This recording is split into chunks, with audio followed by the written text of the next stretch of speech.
All right, class, welcome to, this is Brother Getterborg, and I'll be going over the exam 2, and I'll just kind of be thinking about the questions out loud, and so you can kind of see how I would answer these.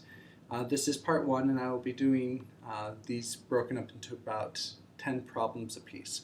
So part 1 will contain questions 1 through 10 of practice exam 2. So let's begin on this one. The first ones are vocabulary, so it's just kind of understanding what the words mean. Number 1 says blank is interest paid only on the original principal and not on any interest added at later dates. Okay, so first off, we kind of look at our answer choices. Simple interest actually happens to be the answer if you know the definition. But just so we can verify, let's go through. Basic interest, well, that's not really an option, so I'll just cross that out. Compounding interest, remember that does include the interest, and since we said not any interest, then I know it's not compounding interest. And since I know it's simple interest, therefore none of the above. Doesn't work. All right, number 2, blank is interest paid on the original principal and on all interest added. Therefore, if you remember, I just talked about compounding has that value. And so therefore simple interest is not the case, and basic interest, I have no idea what that is, and so we'll cross that out. And none of the above. I can cross that out as well. All right, question number 3. The blank in financial formulas is the balance upon which interest is paid. So the balance upon which interest is paid is really what we're looking in this one. The percentage is actually the rate, or the APR, so it's not that. The power refers to how many years you can refer to the compounding and how many years we're investing. And so that's not the balance upon which you pay your interest, so we can cross that out. And the principal happens to be the answer. That's what we're taking as the main value and then paying interest and calculating the interest based on the APR and how many years it's invested. And so obviously none of the above is not an option. Number 4, the blank is the actual percentage upon which a balance increases in 1 year. Well, PV, I'll jump to that one quickly first because it popped in, and that's principal value, so it's not that. Principal value, we already discussed that earlier. So it's either APR or APY. And so the difference between those two is APR is the rate at which it grows, and APY is the actual amount depending upon how many times you compound. And so we look at this and we're looking for the actual percentage upon which a balance increases, and that will be the APY. Now remember, the APY will be the same as APR when we actually have compounding once a year or compounding annually. So just keep that in mind. Okay, so now let's start. We'll have a few more vocab. Interest that is continuously compounding is referring to the idea that A, annual percentage rates are continuously climbing upward.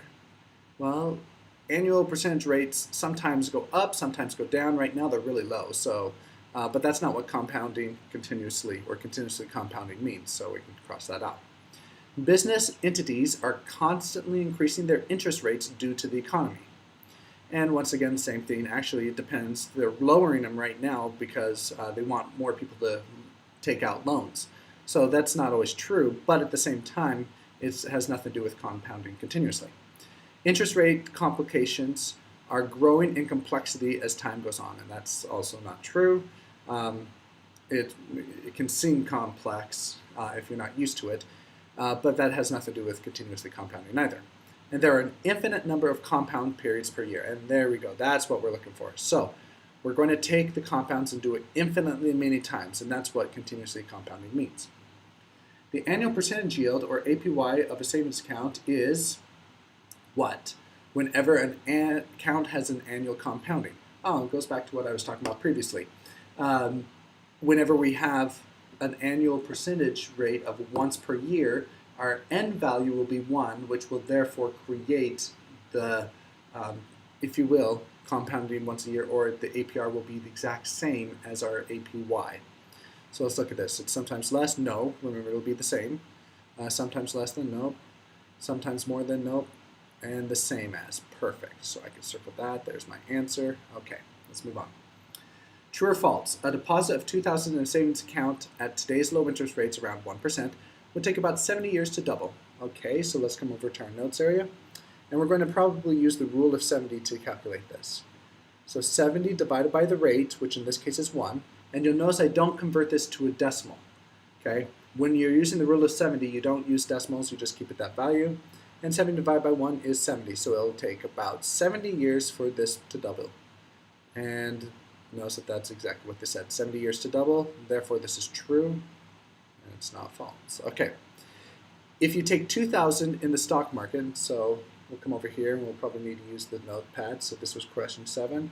Let's go question 8. If you invest 2,000 in the stock market and earn a historical average annual return of 6%, how many years would it take for you to double your investment to $4,000? And once again, we'll use the rule of 70. In this case, 70, and since we're doing it at 6%, I divide it by 6, and this value will tell me how many years it will take to double. So let's just come over here to verify. Use our calculator. 70 divided by 6 will give me 11.6 repeated, which of course is A. And so none of the other values. Okay. So about, and notice that since they rounded up to 7, I'm going to change this to the about sign, roughly 11.7 years. All right, let's go to question 9. If you invest $5,000 in an account that pays simple interest for 2% for 7 years, calculate the amount of interest you have received at the end of 7 years. Okay, so now we've read the problem, let's kind of analyze this. We're looking for simple interest, so I will need the simple interest formula. If I remember right, that's the interest, so we're not looking for the actual amount, just the interest. Interest is equal to the principal times rate times time. Or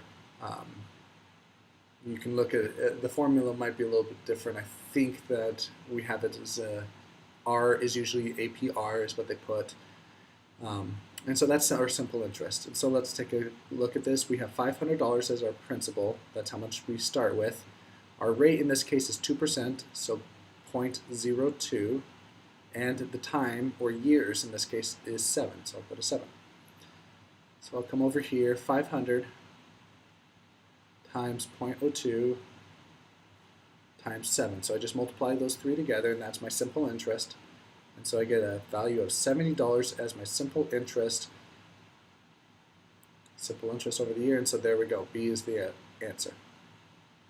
All right, let's move on to question 10. If you invest $8,000 in an account, paying interest 3% for 5 years, compounded daily, calculate the cumulative balance at the end of 5 years. So we're looking for the balance, and we're compounding daily. So let's first get our equation. I'll change the page over here so we can have a little bit more room. And, all right, so question 10. The formula that we're going to use is the amount we're looking for, or the accumulated balance, is equal to the principal times 1 plus the rate, which is, or the APR. Now, because we're compounding, we're going to divide it by n, which n represents the number of times I compound, all raised to the ny, or y represents the number of years, n represents how many times we compound. So now that we have our formula, we can actually plug this in. Our principal is 8,000. 1 plus the rate of 3%, so I'm going to convert that to a decimal of 0.03. And we'll raise it over the number of times we compound, or 365. And then we'll raise this whole thing to the number of times we compound, which is 365, times the number of years, which in this case is 5 years. So now we're going to need to use a calculator. What I'm going to do is first calculate this exponent area up here. So we go 365 times 5 is 1825. So I'll just rewrite this out so I don't forget. 1 plus 0.03 over 365 raised to 1825. All right, and let's try this again. So now what I'm going to do is I'm going to calculate this value inside. So think about my orders of operation. So I've done the exponent. So inside the parentheses we should do first before I raise it to the exponent, but you'll see why I did that in a little bit. I'm going to go 0.03 divided by 365. Now I could write this down on my problem, but the issue is I would, no matter where I round this, I'm going to lose the values, and so it's going to create a round off error. It's not going to be as accurate.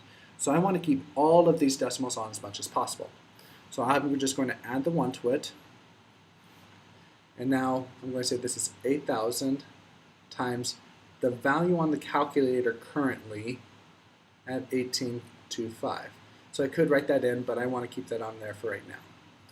And so I'm going to raise it to the x to the y is the button on this one. So I'm going to click that and go 1825.